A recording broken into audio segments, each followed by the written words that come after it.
بڑھ کر کے ایمانی نعمتوں سے ہمیں سرفراز فرمایا ہے، تو کیا ہمیں اللہ تبارک و تعالیٰ کی نعمتوں پر شکر ادا کرنا چاہیے؟ جب ہمیں اللہ کا شکر ادا کرنا چاہیے تو ہمیں اس پر لفظ ما شاء اللہ اور لا قوت الا باللہ کہہ دینا چاہیے۔ حضرت انس رضی اللہ تعالی عنہ فرماتے ہیں کہ اگر کوئی بھی شخص کسی چیز کے پسند آنے پر یا کوئی چیز اس کو دکھائی دے تو اس کو پسند آ جائے تو اس پر ماشاء اللہ کہہ لیتا ہے تو وہ چیز نقصان سے محفوظ ہو جاتی ہے، یعنی کوئی بھی چیز اس کو نقصان نہیں پہنچاتی ہے اور وہ چیز محفوظ ہو جاتی ہے صرف ماشاء اللہ کہہ لینے سے۔ اور بعض روایتوں کے اندر یہ بھی آتا ہے کہ اگر کسی چیز کے پسند آ جانے پر ماشاء اللہ کہہ دیتا ہے تو وہ چیز نظر بد سے محفوظ رہتی ہے۔ مثال کے طور پر کوئی بچہ ہم نے دیکھا اور ہمیں بچہ بڑا اچھا لگا، اتنا خوبصورت بچہ ہے، اتنا حسین ہے، اتنا بھولا بھالا ہے، اتنا سیدھا سادہ ہے، تو ہمیں اس پر ماشاء اللہ کہہ دینا چاہیے تاکہ وہ بچہ نظر بد سے اسی لیے اگر کوئی شخص ماشاء اللہ نہیں کہتا ہے، لفظ ماشاء اللہ نہیں کہتا ہے اور یہ سوچتا ہے کہ اللہ کی مشیت کو شامل حال نہیں کرتا ہے تو پھر وہ اپنے آپ کو بڑا سمجھتا ہے اور وہ یہ سمجھتا ہے کہ اللہ کے چاہنے سے کچھ نہیں ہوتا ہے، جو چاہتے ہیں ہم کرتے ہیں، جو چاہتے ہیں ہم ہی کرتے ہیں۔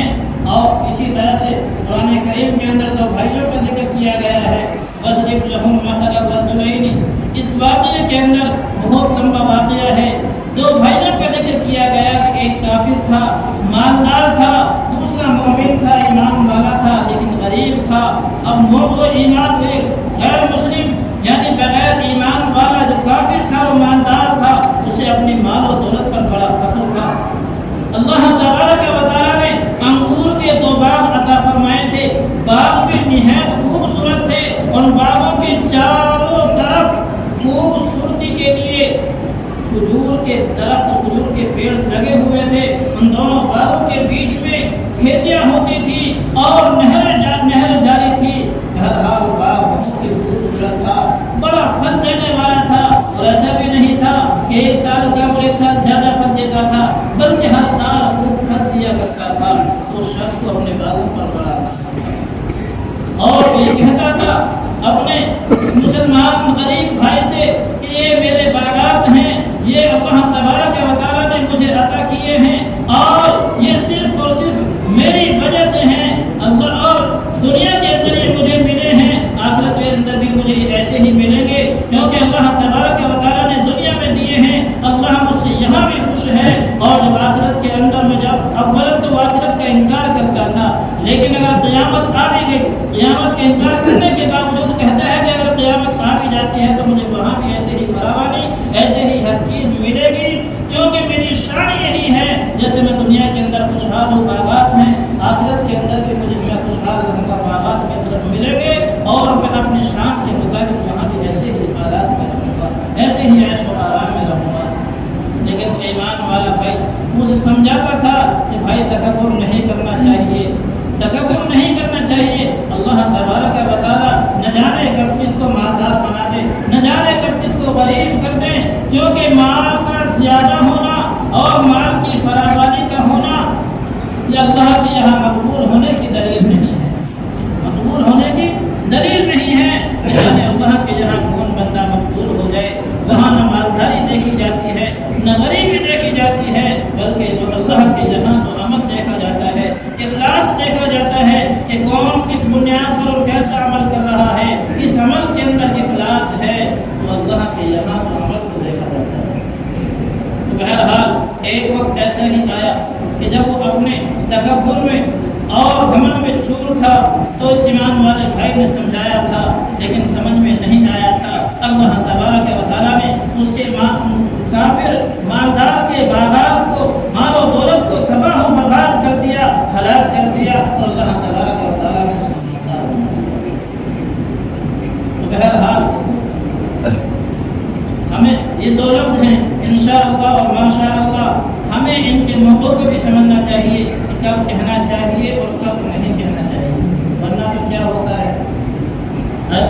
مولانا اشرف علی تھانوی کے ملفوظات میں لکھا ہوا ہے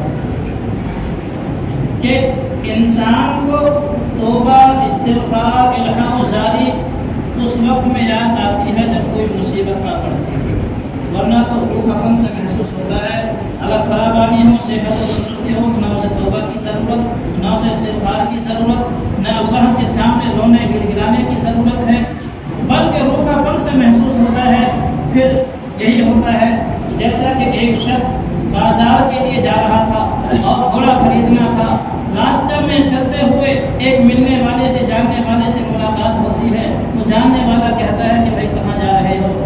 گھوڑا خریدنے کے لیے جا رہا ہوں۔ اب وہ کہتا ہے کہ بھائی انشاءاللہ کہہ دیا کرو، کہنے لگا کہ جیب میں میرے پیسے ہیں، بازار میں گھوڑے موجود ہیں، سودا پسند کروں گا، سودا کروں گا، خرید کر کے لے آؤں گا، اللہ کی چاہت کی کیا ضرورت ہے؟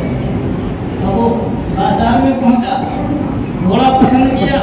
مول بھاؤ کیا، لیکن جب پیسے دینے کے لیے جیب میں ہاتھ ڈالتا ہے تو جیب کر کے نہیں پتا۔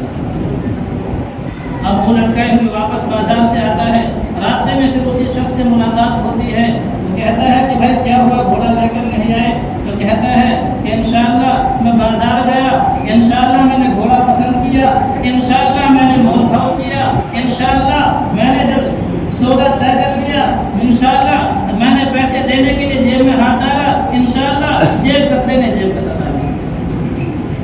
پھر ایسے ہی ہوتا ہے، اسے پتہ نہیں ہوتا کہاں ہمیں انشاءاللہ کہنا، کہاں ہمیں ماشاءاللہ کہنا، کہاں ہمیں آمین کہنا، کہاں ہمیں بے شک کہنا، کچھ پتہ نہیں ہوتا۔ تو پھر ایسے ہی ہوتا ہے۔